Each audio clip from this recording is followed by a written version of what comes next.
Hey guys, welcome back. So today I want to take a moment to answer some of the questions you guys had regarding my first X95 video. A lot of the comments centered around how gassy the gun is, both suppressed and unsuppressed. A lot of comments saying, how does it shoot suppressed? How does it shoot suppressed?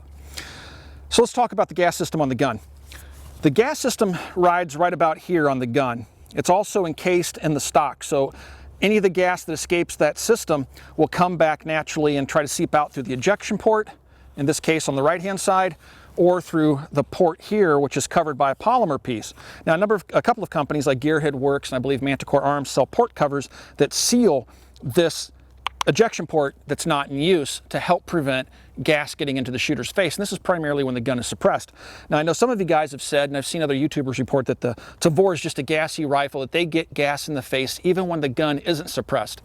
I've never noticed that with any of my rifles. However, I will agree that when the guns are suppressed, which increases the gas pressure in the gas system, and that makes a lot of extra gas here around the shooter's face, I agree that they are very gassy rifles. So how does the X95 stack up as compared to the Tavor?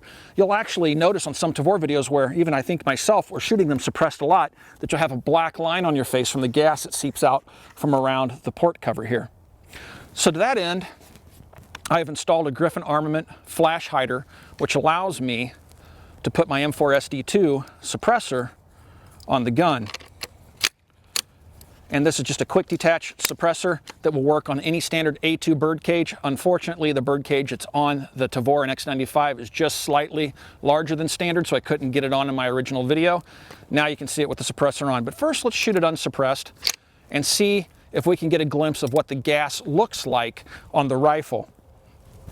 We're using just ZQI M855 ball, which is a military load.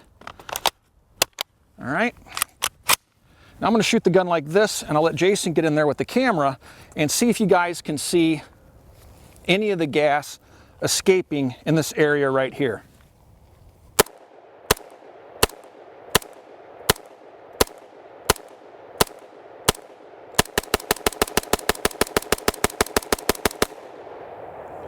All right, I don't see any gas in this area around my face, and that was unsuppressed.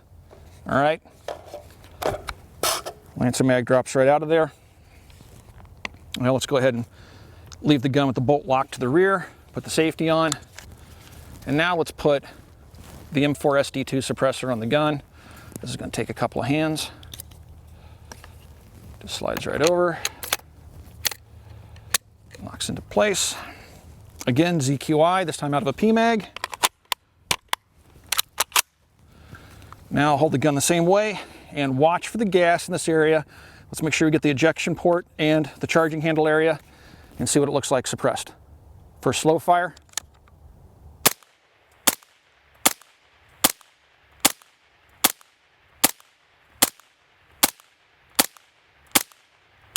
All right, then we'll dump the last 20 fast. Looks like you see a little bit of gas escaping right here.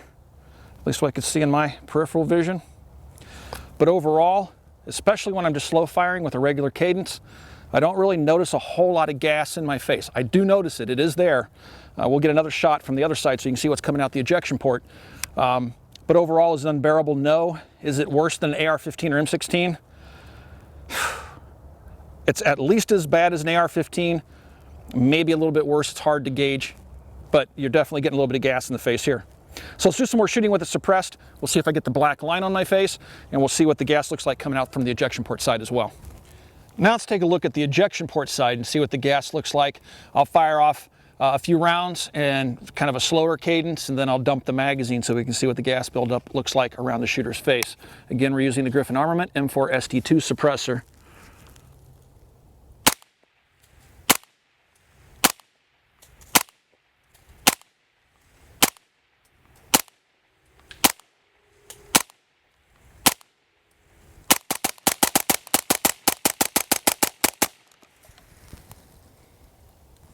I feel very little gas in my face. You'll notice my eyes aren't watering at all.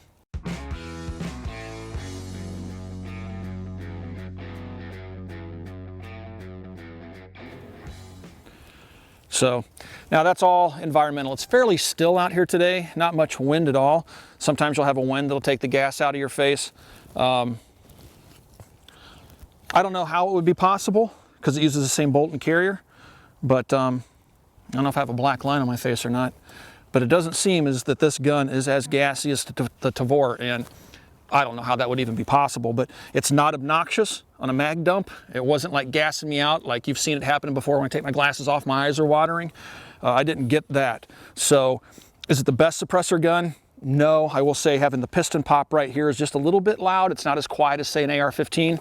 And in terms of the gas, it's totally manageable. It's not bad at all. So I hope that answers your questions. I can't really do any better than that. We'll do a few more magazine dumps here.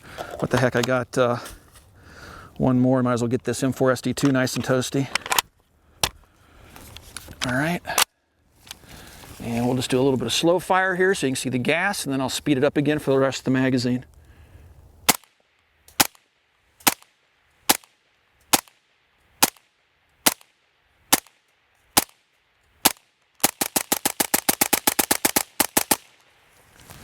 All right, eyes, not that bad.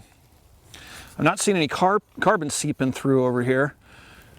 You guys can tell before I can if I have a black line on my face, but doesn't seem to be that bad. Definitely suppressible and fun to shoot suppressed. All right, guys, so what I'm going to do right now is just a real quick accuracy test. I have some IMI 77 grain OTM ammunition. I picked this up from ZQI Ammunition. And got the Griffin can on it, have a Night Force 10 power scope.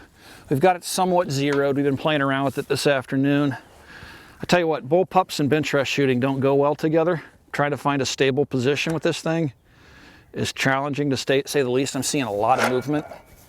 Trying to figure out ways to kind of stabilize it here. But let's see if we can get something of a group out of this thing. I think I got it round chambered.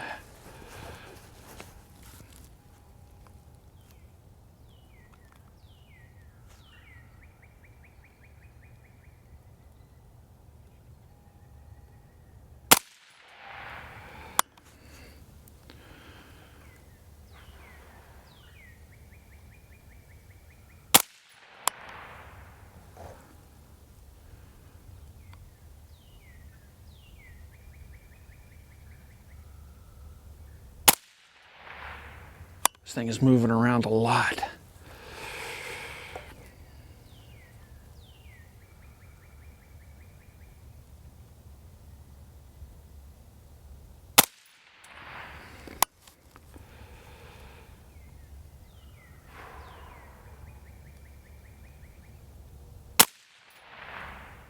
We came back to the studio to test something out.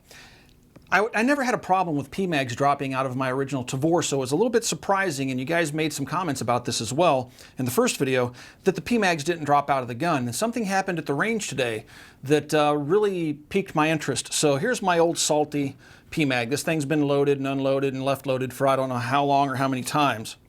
When I go and lock the bolt to the rear and hit the magazine release, it doesn't drop out. All right, so it fits pretty snugly in there. I have to pull it to get it out. So we had a new PMAG that had never been used out at the range, and it dropped free. So I thought, well, what are the chances that the PMAGs, because they're polymer, when they're left loaded, they tend to bulge, which we all know happens. What are the chances that my old magazines are bulging just a little bit and a brand new magazine that's never been used before would drop free? Well, let's find out. Bolt lock to the rear, and the magazine drops free. And that's exactly what we saw at the range today, but I only had one unused PMAG, so I wanted to try another one. And that does, in fact, seem to be true. Magazine drops free, where the old salty used magazine does not. And the bolt is locked to the rear as if you were doing a reload. I can cock it at a slight angle, and it still drops free just fine. All right, guys, so as you can see from the footage, I went back and actually took a selfie of myself, and I could see a little black line here on my face. The suppressor on the X95 does cause gas to blow around that port seal on the left-hand side of my case for a right-handed shooter. The exact opposite would happen if you had the gun configured for left-hand use. Anyway, so yeah, there is gas coming out of the gun. Now, you guys, we tried to get the best camera angles we could to show you what the gas looked like coming out of the X95, both suppressed and unsuppressed. And I'll let you guys be the judge. As far as I'm concerned, in terms of gas, the gun is no better, no worse than an AR-15, really. Actually, at least in this range session, I got less gas in my face than I do with my AR-15s. So, but again, that changes day to day depending on if you got a breeze or not. We really don't have much of a wind out here at all today, and I still didn't get gassed out completely. So it's not horrible. It suppresses just fine. Now, one thing we did do is we took the rifle out to the 100-yard range. We shot it both suppressed and unsuppressed with the M4 Sd2. With the suppressor in place, we shot 2 mils high, perfectly centered 2 mils high. So I had to dial it down 2 mils at 100 to get it on target. These groups are fired without the suppressor. I fired this one using the IMI 77 grain OTM, and center to center, it's right at 2 inches. Jason, the cameraman, shot this one. Again, 5-shot group, right at 2 inches center to center. We'll play with some other match ammunition. My regular Tabor is about 1.5 inch gun or so in my hand, shooting off a bench. Now, these things are not bench rest friendly. They're kind of awkward to shoot off a rest, and so you'll find a little bit of movement in the gun. But again, hopefully with some different ammunition, we'll try some Federal Gold Medal match, some Black Hills. We got a whole bunch of ammo we try. I'm sure I can find something that this gun likes, and we could probably get it down to about 1.5 inches, maybe even better. We'll find out. If you guys have any questions about anything in the video, you can ask those questions down below. I stick around the first couple of days after a video is posted and try to answer your questions. If you'd like to support the Military Arms channel, you can support us by shopping at coppercustom.com. That's our online store. If you want to pick up a Mac patch for $3.99, I always point at my hat because I typically have a Mac patch up there. Again, they're only $3.99 and they really do help out. And please swing by and check out Full30. That's full30.com. We've taken all the web's best firearms content creators and brought them under one roof, and that is full30.com. Thanks again for watching, everybody. We'll talk to you guys soon.